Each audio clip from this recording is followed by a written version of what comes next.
Hello, good morning. मैं आरती, आप सभी का स्वागत है शहीद प्रमोद बीएड ऑनलाइन क्लास में। आज जो हम पढ़ने जा रहे हैं वो हमारा सब्जेक्ट है कंटेम्प्रेरी इंडिया एंड एजुकेशन, यानी समकालीन भारत और शिक्षा, जो कि हमारा BA BEd, BSc BEd professional और बीएड फर्स्ट ईयर जिसका कोर्स 2 है।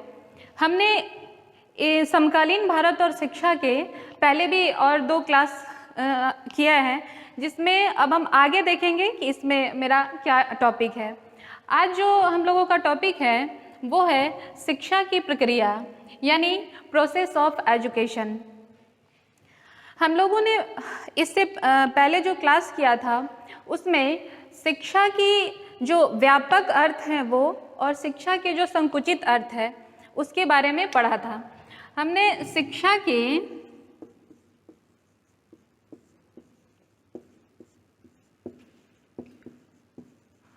व्यापक अर्थ में पढ़ा था कि शिक्षा जीवन पर्यंत चलने वाली प्रक्रिया है। और हम लोगों ने दूसरा टॉपिक पढ़ा था जो कि था शिक्षा का संकुचित अर्थ।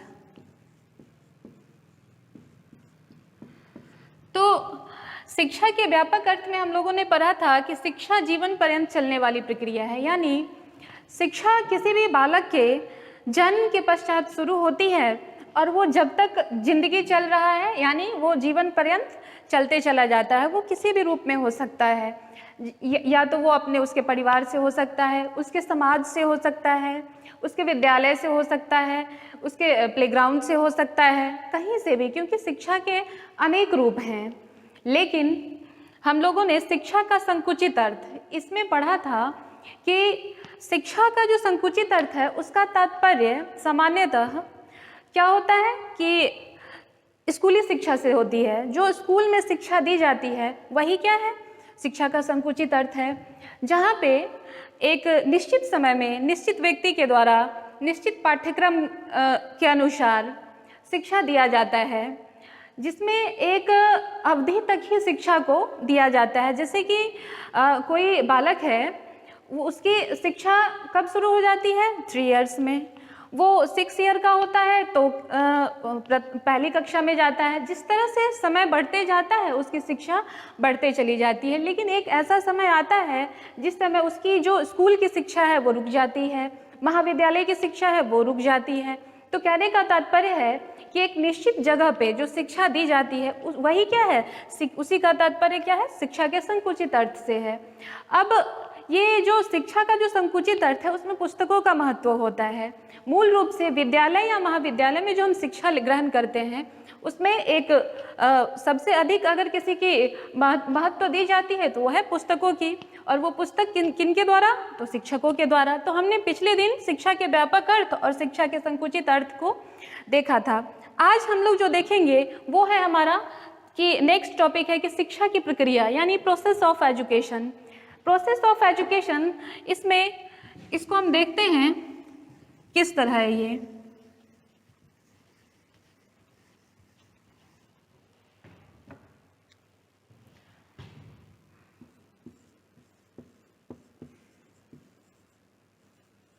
प्रोसेस ऑफ एजुकेशन,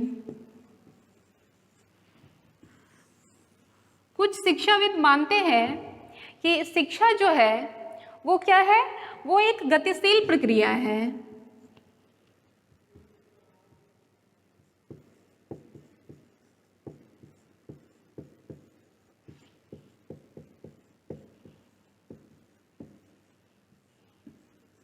यानी एजुकेशन इज डायनामिक। कुछ शिक्षाविद हैं वो कहते हैं कि शिक्षा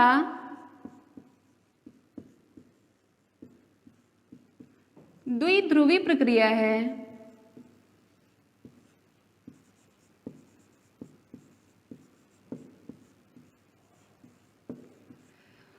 कुछ शिक्षाविद है वो कहते हैं कि नहीं, शिक्षा द्विध्रुवी नहीं, शिक्षा त्रिध्रुवीय प्रक्रिया है।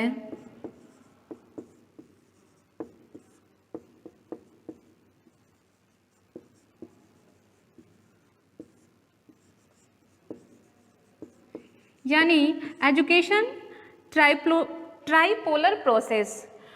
हमारे कुछ शिक्षाविदों ने कहा है कि शिक्षा जो है वो सामाजिक प्रक्रिया है।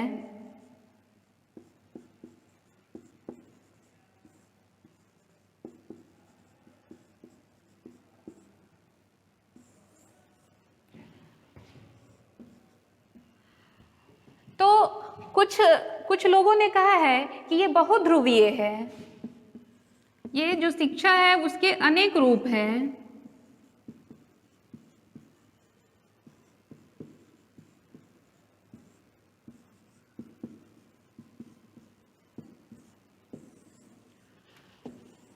तो पहले हम देखते हैं कि शिक्षा एक गतिशील जो प्रक्रिया है वो किस प्रकार है। यानी एजुकेशन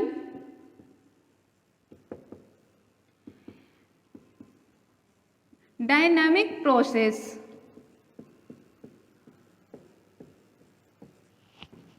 अब ये शिक्षा गतिशील प्रक्रिया है, इसको हम समझते हैं। शिक्षा रूपी प्रक्रिया के साथ विभिन्न शिक्षाविदों ने विभिन्न विशेषण प्रस्तुत किए हैं। अब शिक्षा से विशेषण का क्या तात्पर्य है, तो हम एक एग्जाम्पल लेते हैं कि आनंद एक अच्छा लड़का है। आनंद क्या है, एक लड़का है, उसकी विशेषता क्या है कि वो एक अच्छा लड़का है। और इसी को समझने के लिए हम जो ये है एजुकेशन की जो प्रोसेस है उसको हम देखते हैं। इसमें अब ये शिक्षा एक गतिशील प्रक्रिया है। इस पहले टॉपिक को जब हम देखें तो गतिशील का यहाँ तात्पर्य क्या है तो उसको समझते हैं। सामान्यतः हम गति शब्द का प्रयोग कब करते हैं, जिसमें स्थान का परिवर्तन होता है, जिसमें कुछ समय लगता है। यानी किसी स्थान से एक निश्चित समय में निश्चित दूरी जो तय की जाती है उसका तात्पर्य किससे होता है, गति से होता है। लेकिन शिक्षा जो कि विजिबल नहीं है। अब जैसे कि यहाँ मैं अपना एग्जांपल दूं, जैसे शहीद प्रमोद बीएड कॉलेज से अगर एनएच पे किसी को जाना है तो एक निश्चित समय में यहाँ से चलेंगे, वहाँ पहुँचेंगे, कुछ समय लगेगा। लेकिन शिक्षा क्या है, शिक्षा को गति से क्या इसका संबंध है, तो हम इसको देखते हैं कि शिक्षा द्वारा मनुष्य अपनी सभ्यता और संस्कृति में निरंतर विकास करता है। ये सभ्यता और संस्कृति में विकास किस तरह करता है, तो अगर अपने देश की बात करें तो अगर हम 40-50 साल पहले पीछे चले तो महिलाओं को शिक्षा नहीं दिया जाता था, क्योंकि लोगों का ऐसा मानना था कि महिलाएं घर के काम के लिए हैं, वो घर का काम करेंगी। लेकिन वर्तमान समय में क्या है कि महिलाएं सभी क्षेत्र में उन्नति कर रही हैं। यहाँ तक कि ये फाइटर प्लेन जैसे उड़ाने के जगह पे पहुँच चुकी हैं। इवन कि हमारे देश की जो फाइनेंस मिनिस्टर हैं श्रीमती निर्मला सीतारमन, जो कि हमारे पूरे देश के वित्त मिनिस्ट्री को ही संभाल रही हैं। तो महिलाएं क्या है कि 40 साल पहले जो महिलाएं घर के अंदर काम कर रही थी वो महिलाएं बाहर निकल के आई। समय के साथ क्या हुआ, उनमें परिवर्तन आया और क्या हुआ कि वो भी उस ऊंचाई पर पहुंची है। तो हम कह सकते हैं कि क्या है कि ये जो शिक्षा है वो शिक्षा के द्वारा मनुष्य अपनी सभ्यता और संस्कृति का क्या करता है, निरंतर विकास करता है। शिक्षा जीवन है। सामान्यतः घर में बोलचाल की भाषा में घर में भी कहा जाता है कि शिक्षा जरूरी है और शिक्षा ही जीवन है। तो हम मानते हैं कि शिक्षा बराबर जीवन। तो क्या जीवन बराबर शिक्षा संभव नहीं है? जिस प्रकार 2 = 1 + 1 जब हम लिखते हैं तो क्या हम 1 + 1 = 2 नहीं लिख सकते हैं? बिल्कुल लिख सकते हैं। ठीक उसी तरह शिक्षा क्या है, जीवन के बराबर है, और जीवन क्या है, शिक्षा के बराबर है। और ये जो जीवन है वो क्या है, जीवन पर्यंत चल रही है, क्योंकि आज का जो दिन बीत गया वो फिर से वापस नहीं आता। तो फिर जब जीवन चल रहा है और जीवन क्या है, शिक्षा है, तो क्या शिक्षा नहीं चल रहा है, शिक्षा गतिशील नहीं है? बिल्कुल है। इसलिए हम कह सकते हैं कि शिक्षा क्या है, एक गतिशील प्रक्रिया है, यह स्थिर नहीं रहता। क्यों? क्योंकि जब जीवन स्थिर नहीं है तो शिक्षा भी स्थिर नहीं है।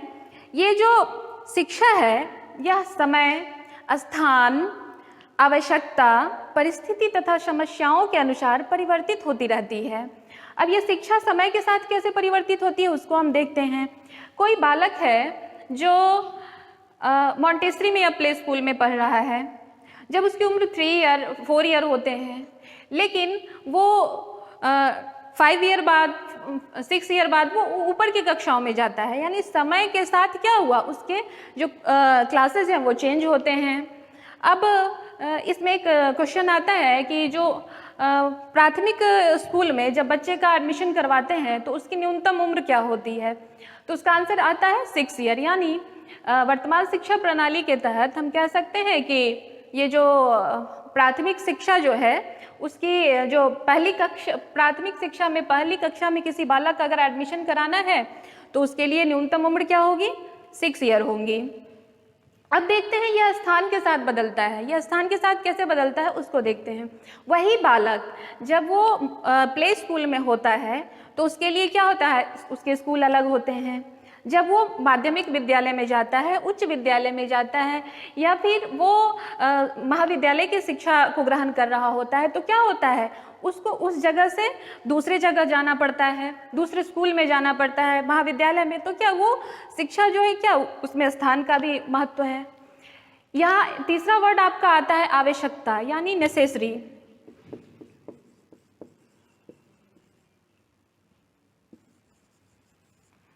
अब इसका क्या शिक्षा से है संबंध, तो हम शिक्षा क्यों ग्रहण करते हैं? हम शिक्षा इसलिए ग्रहण करते हैं कि हमारे कुछ लक्ष्य हैं, हमारे कुछ एम्स हैं। इसलिए तो नहीं शिक्षा ग्रहण कर रहे हैं कि हम शिक्षा ग्रहण करके बेरोजगार होकर बैठे, बिल्कुल भी नहीं। आज जो हमारा लाइफस्टाइल है वो, और कुछ दिन बाद जब हम एक शिक्षित नागरिक बन जाते हैं, जो हमारा लक्ष्य होता है उसको प्राप्त कर लेते हैं, उसके बाद क्या होता है, हमारी आवश्यकताएं बढ़ती हैं, हमारी जो पहुंच है वो बढ़ती है। तो क्या ये शिक्षा उसका मूल कारक नहीं है? तो शिक्षा क्या है कि ये आवश्यकता भी है। परिस्थितियों और समस्याओं के अनुसार शिक्षा परिवर्तित होता है। अब ये परिस्थिति और समस्या के अनुसार कैसे परिवर्तित होता है उसको समझते हैं। मान लेते हैं कि एक बालक है जिसके पिताजी मजदूरी करके उसे पैसे देते हैं शिक्षा के लिए। कुछ समय बाद उसके पिताजी की तबीयत खराब हो जाती है। जब वो उनकी तबीयत खराब हो जाती है तो उसके पास 2 ही ऑप्शन होते हैं, या तो वो पढ़ाई छोड़ दे, दूसरा क्या ऑप्शन होता है कि घर जाके पिताजी की सहायता करे।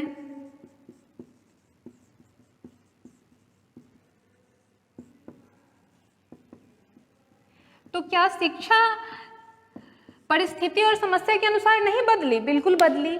उसके क्या लक्ष्य थे कि शिक्षा ग्रहण करके एक अच्छे पोस्ट पाना, अच्छी जगह पे जाना, लेकिन इस तरह से उसकी परिस्थिति और समस्या आई कि उसको 2 ही, या तो वो पढ़ाई छोड़ देगा या फिर वो वापस अपने पिता के काम में ही हाथ बटाएगा। तो हम कह सकते हैं कि ये जो शिक्षा है वो क्या है, गतिशील प्रक्रिया है। क्यों? क्योंकि यह समय, स्थान, आवश्यकता, परिस्थिति के अनुसार क्या होता है, परिवर्तित होते रहता है। यदि शिक्षा गतिशील नहीं होती तो हम कह सकते हैं क्या है, इसमें गति बिल्कुल है। अगर शिक्षा गतिशील नहीं होती तो क्या होता? तो हम अभी पढ़े थे कि शिक्षा बराबर जीवन। तो अगर जीवन हमारा गतिशील नहीं होता तो क्या होता? तो जब अगर हमारा जीवन गतिशील ना हो तो हम क्या हो जाएंगे, हम मानव ना बन के एक रोबोट बन के रह जाएंगे जिसका कोई काम ही नहीं है, क्योंकि उसमें कुछ गति ही नहीं है। तो हम कह सकते हैं कि शिक्षा एक गतिशील प्रक्रिया है, क्योंकि शिक्षा क्या है, जीवन है। और इसके शिक्षा के गति के बिना हम किसी भी पथ पे, विकास के पथ पे हम अग्रसर नहीं हो सकते हैं, आगे नहीं बढ़ सकते हैं। हमारा दूसरा पॉइंट था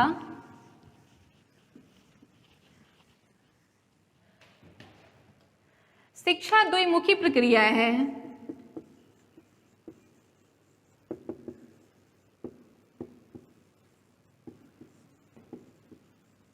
एजुकेशन बाइपोलर प्रोसेस। अब शिक्षा द्विमुखी प्रक्रिया है, ऐसा कहना है एक हमारे मनोवैज्ञानिक हैं एडम्स, उनका कहना है कि शिक्षा एक द्विध्रुवीय प्रक्रिया है। इसमें एक और महत्वपूर्ण नाम है, वो है रॉस महोदय का भी कहना है कि शिक्षा क्या है, द्विध्रुवीय प्रक्रिया है। अब शिक्षा द्विध्रुवीय प्रक्रिया है, इसको एडम्स महोदय ने किस तरह से कहा है उसको हम देखते हैं। उन्होंने शिक्षा को द्विध्रुवीय प्रक्रिया कहते हुए परिभाषित किया है कि इसमें एक व्यक्ति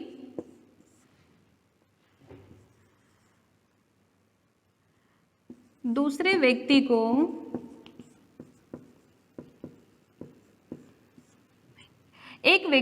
व्यक्ति को अपने ज्ञान का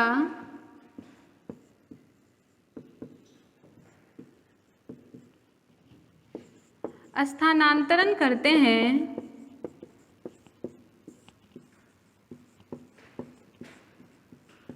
जिसके माध्यम से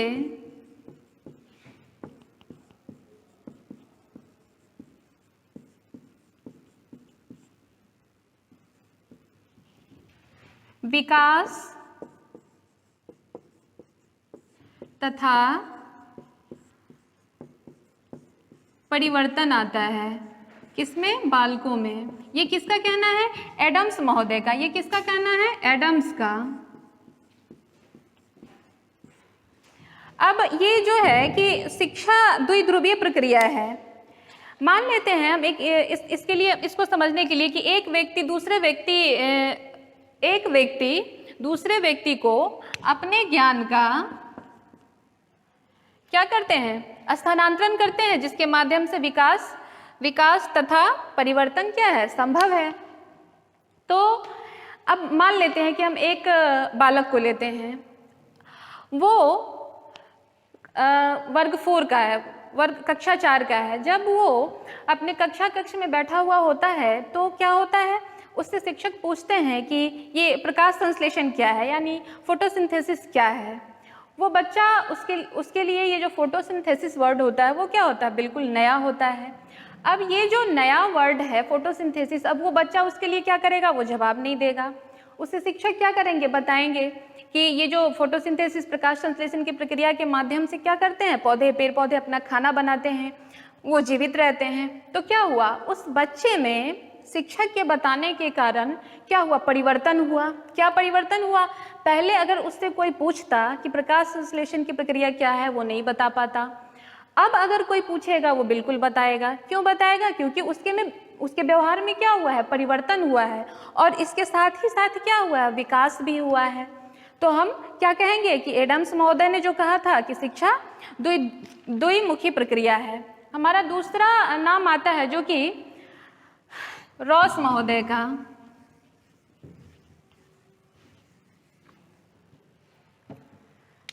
रॉस महोदय ने कहा है कि चुंबक के समान शिक्षा में भी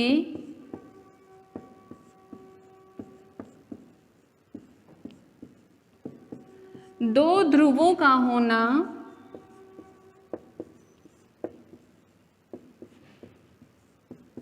आवश्यक है।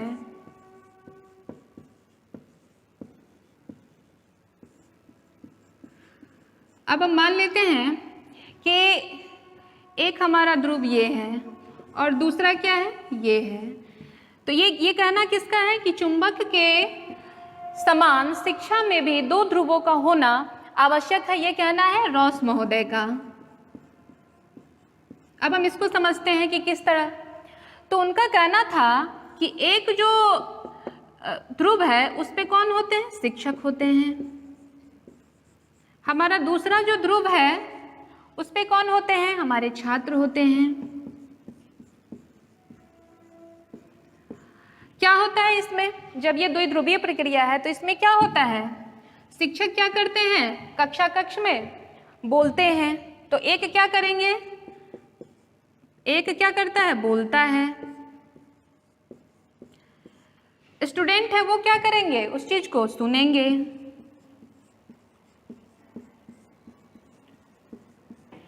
शिक्षक क्या करते हैं? पढ़ाते हैं। शिक्षार्थी क्या करते हैं? पढ़ते हैं।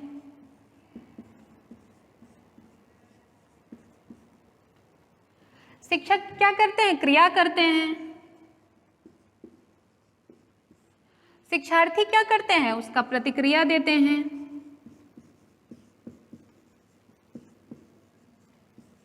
तो हम इसको देख करके हम कह सकते हैं कि शिक्षक, ये जो रॉस महोदय ने जो कहा कि चुंबक के समान शिक्षा में भी 2 ध्रुवों का होना आवश्यक है, तो उन्होंने बिल्कुल सही कहा, क्योंकि एक अगर शिक्षक है और छात्र ही ना हो तो किसे पढ़ाया जाएगा? कौन सुनेगा? किसकी प्रतिक्रिया क्या आएगी? अगर कोई शिक्षक पढ़ा रहे हैं तो शिक्षार्थी का प्रतिक्रिया आना बिल्कुल जरूरी है, क्योंकि अगर शिक्षार्थी ना हो तो किसको पढ़ाया जाएगा? ये पॉसिबल नहीं है। तो इन्होंने कहा कि जो शिक्षा है उसमें 2 ध्रुवों का होना आवश्यक है। इन्होंने कहा कि इसमें ये जो छात्र होते हैं वो क्या करते हैं? अनुगमन, शिक्षक जो होते हैं वो पथ प्रदर्शन करते हैं तथा छात्र अनुगमन करते हैं। तो शिक्षक पथ प्रदर्शन कैसे करते हैं? हम मान लेते हैं कि एक ये हमारा रास्ता है, एक रास्ता इधर भी जाता है, फिर थोड़ा आगे चल के एक रास्ता इधर भी आ रहा है। तो हमारे जो शिक्षक होते हैं वो पथ प्रदर्शक होते हैं। पथ प्रदर्शक यानी यहाँ हमारे, अगर मान लेते हैं कि हमारे शिक्षक हैं और मेरा जो लक्ष्य है वो पहुँचना है कहाँ? मुजफ्फरपुर। लेकिन मुझे पता नहीं है कि मुजफ्फरपुर जाने का रास्ता यहाँ से इधर है या फिर यहाँ से इधर है। कैसे जाएंगे ये पता नहीं है।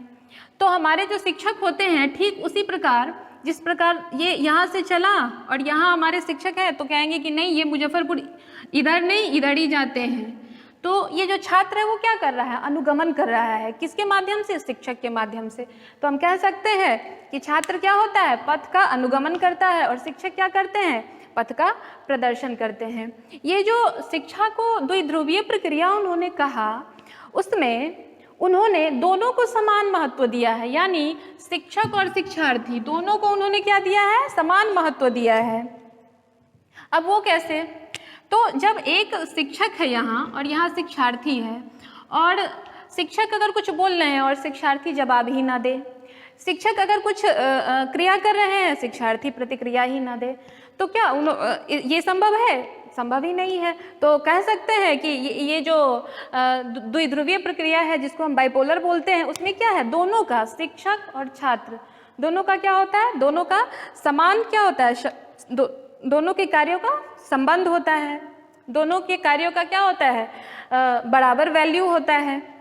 अगर वे सहयोग न करे, अगर छात्र शिक्षक के कार्यों को सहयोग न करे तो क्या वो अपने उद्देश्य की प्राप्ति कर सकते हैं? बिल्कुल भी नहीं कर सकते हैं। कैसे? तो अगर एक शिक्षक हैं, उनका क्या उद्देश्य है कि बच्चे का सर्वांगीण विकास हो, और वो जो छात्र है वो उसमें उनकी हेल्प कर ही नहीं रहे हैं। अगर उन्हें कह रहे हैं कि आप 5 मिनट में एक क्वेश्चन को सॉल्व करो, तो उन्होंने क्या किया? बैठे हुए हैं। तो क्या इससे ये पॉसिबल हो सकता है? बिल्कुल भी नहीं। तो क्या है कि ये लक्ष्य जो है उनका कि 5 मिनट में एक क्वेश्चन को बनवाना, वो क्या है कि वो उसको प्राप्त नहीं कर सकते हैं। दूसरा, उनके व्यक्तित्व एक दूसरे पर क्रिया और प्रतिक्रिया करते हैं। किनके व्यक्तित्व? छात्र और शिक्षक के। उन दोनों के व्यक्तित्व भी जो होते हैं वो क्रिया और प्रतिक्रिया करते हैं। वो किस तरह से करते हैं? तो इसका माध्यम भी क्या है? शिक्षा ही है। अगर छात्र हैं और शिक्षक हैं, क्रिया और प्रतिक्रिया कर रहे हैं, तो इसका परिणाम क्या होता है? इन दोनों का परिणाम भी शिक्षा ही है। मान लेते हैं कि एक ग्रामीण क्षेत्र का बच्चा है, उसे अगर एक हम एग्जाम्पल ले लें तो वो एक बंदर के बच्चे को देखता है, तो वो देखते ही क्या देता है कि इसे 4 पैर है, 4 पैर बता दिया।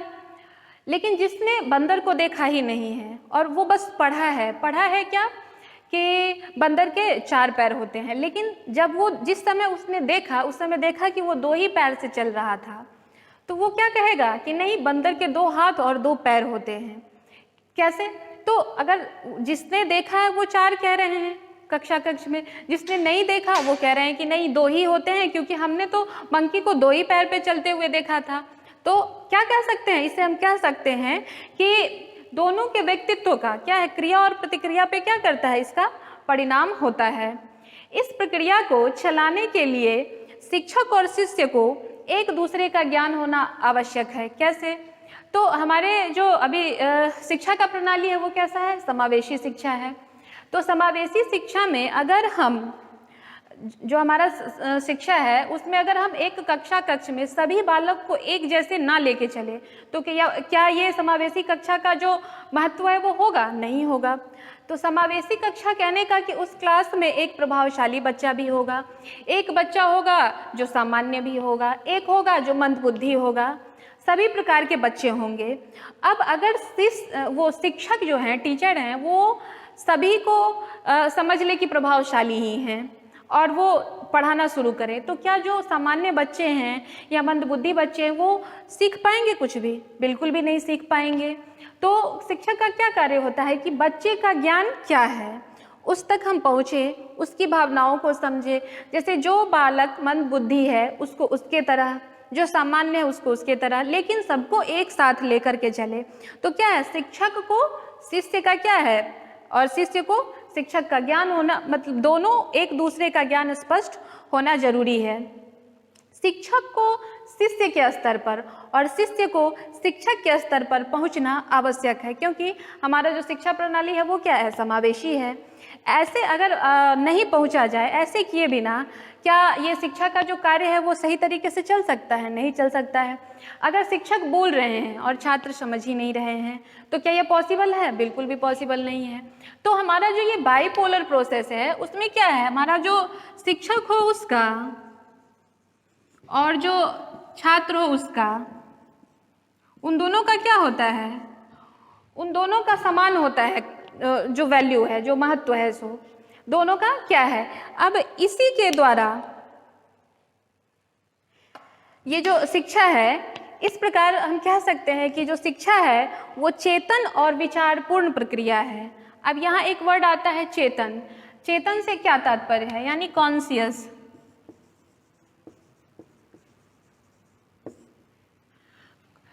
ये कॉन्शियस वर्ड जो है उसका तात्पर्य होता है जो हमारे मन से हो रहा है, हमारे मस्तिष्क से हो रहा है, हमारे माइंड से हो रहा है। जैसे कि हम कहीं जा रहे हैं, अगर हम जा रहे हैं और हमारा ध्यान कहीं और है तो हम क्या करेंगे, गलत रास्ते में घूम जाते हैं। तो ऐसा नहीं है कि वहाँ हमारा माइंड काम नहीं कर रहा है, वहाँ एक और चेतन मन है। लेकिन ये शिक्षा क्या है, शिक्षा जो है तो चेतन और विचारपूर्ण प्रक्रिया है। तो अगर वो सही रास्ते से जा रहा है, दैट मीन्स उसका माइंड जो है वो कॉन्शियस है। ये जो द्विध्रुवीय प्रक्रिया है उसमें कर्ता और कर्म, यानी जो बोल रहा है, जो कार्य कर रहा है और जिसका प्रभाव पड़ रहा है जिस पे, उन दोनों का क्या होता है, संबंध होता है। क्योंकि क्या है, शिक्षा द्विध्रुवीय प्रक्रिया है। हमने पढ़ा था कि रॉस महोदय ने भी कहा कि शिक्षा द्विध्रुवीय प्रक्रिया है, एडम्स महोदय ने भी कहा शिक्षा द्विध्रुवीय प्रक्रिया है। तो क्या है, द्विध्रुवीय प्रक्रिया में क्या क्या होता है कि एक पढ़ते हैं, दूसरा पढ़ाते हैं, एक सुनते हैं, दूसरा सुनाते हैं, एक क्रिया करते हैं, एक दूसरा प्रतिक्रिया करते हैं, एक पथ प्रदर्शन करते हैं, दूसरा पथ अनुगमन करते हैं। तो हम इन चीज़ों को देखते हुए निष्कर्षतः हम कह सकते हैं कि शिक्षा क्या है, द्विध्रुवीय प्रक्रिया है। तो आज हम लोगों ने जो देखा वो हमारा था कि शिक्षा क्या है, गतिशील है, डायनामिक है, पहला। दूसरा हमने क्या देखा कि शिक्षा क्या है, द्विध्रुवीय प्रक्रिया है। द्विध्रुवीय प्रक्रिया में क्या होते हैं, मैग्नेट की तरह 2 ध्रुव होते हैं। एक ध्रुव पे क्या होते हैं, शिक्षक होते हैं, दूसरे ध्रुव पे छात्र होते हैं। तो इस तरह से जो रॉस और एडम्स महोदय ने कहा उसको हम देखें। हमारा तीसरा था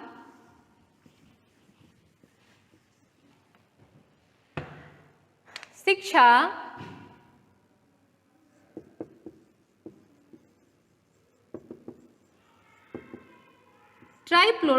ट्राइपोलर प्रोसेस है। अब ये जो रॉस महोदय ने और एडम्स महोदय ने जो कहा कि शिक्षा द्विध्रुवीय प्रक्रिया है, तो उसके ठीक बाद हमारे एक मनोवैज्ञानिक थे जिनका नाम था जॉन डीवी। उन्होंने कहा नहीं, शिक्षा द्विध्रुवीय प्रक्रिया नहीं, शिक्षा त्रिध्रुवीय प्रक्रिया है। रॉस महोदय ने कह दिया कि मैग्नेट की तरह दो उसमें चुंबक होते हैं, चुंबक की तरह दो ध्रुव होते हैं। एडम्स महोदय ने भी कहा कि एक व्यक्ति अपने दूसरे व्यक्ति को ज्ञान का ट्रांसफर करते हैं। लेकिन ये जो जॉन डीवी महोदय थे उन्होंने कहा कि नहीं, इसमें एक तीसरा भी तत्व है। तो वो कौन सा है? तो उन्होंने कहा कि वो तीसरा जो तत्व है वो है हमारा पाठ्यक्रम, यानी हमारा करिकुलम। तो उन्होंने एक ध्रुव पे रखा शिक्षक को, दूसरे ध्रुव पर रखा छात्र को, तथा तीसरे ध्रुव पे रखा हमारे पाठ्यक्रम को।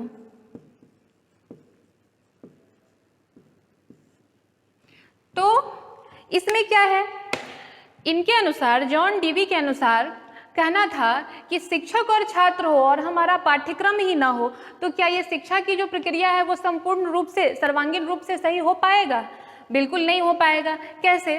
तो अभी जो हम शिक्षा ग्रहण कर रहे हैं उसमें क्या है, एक सिलेबस होता है, टाइम टेबल होता है, सभी चीज के लिए समय बांटा गया है, जो कि किसके अंतर्गत आता है? पाठ्यक्रम के अंतर्गत आता है। तो इन्होंने कहा कि ये जो पाठ्यक्रम है वो क्या है, रेस का मैदान है, और उसमें क्या है, शिक्षक और छात्र क्या है कि एक धावक की तरह दौड़ लगाते रहते हैं। कैसे? वो कैसे? तो ऐसा नहीं है कि बस ये छात्र जो हैं, स्टूडेंट्स जो हैं, उन्हीं का कार्य है कि हम शिक्षा ग्रहण करें। शिक्षक का भी उतना ही इम्पोर्टेंस होता है, उनका भी कार्य होता है कि ये जो स्टूडेंट्स हैं वो पाठ्यक्रम के अनुरूप, पाठ्यक्रम के तहत जो शिक्षा उसको ग्रहण करना चाहिए वो ग्रहण किए या नहीं। तो जॉन डीवी के अनुसार हम कह सकते हैं कि एजुकेशन क्या है, ट्राइपोलर प्रोसेस है, यानी त्रिध्रुवीय प्रक्रिया है। तो आज हम लोगों ने पढ़ा शिक्षा एक गतिशील प्रक्रिया है। दूसरा हम लोगों ने पढ़ा शिक्षा द्विध्रुवीय प्रक्रिया है। किसके अनुसार? तो एडम्स के अनुसार और रॉस महोदय के अनुसार। रॉस महोदय क्या? तो रॉस महोदय जो थे वो आधुनिक काल के थे और वो जो एडम्स महोदय थे वो उनसे पहले के थे। तीसरा हम क्या पढ़े? तीसरा हम पढ़े कि एजुकेशन ट्राइपोलर प्रोसेस, यानी शिक्षा एक त्रिध्रुवीय प्रक्रिया है। ये किसने कहा? तो जॉन डीवी ने कहा।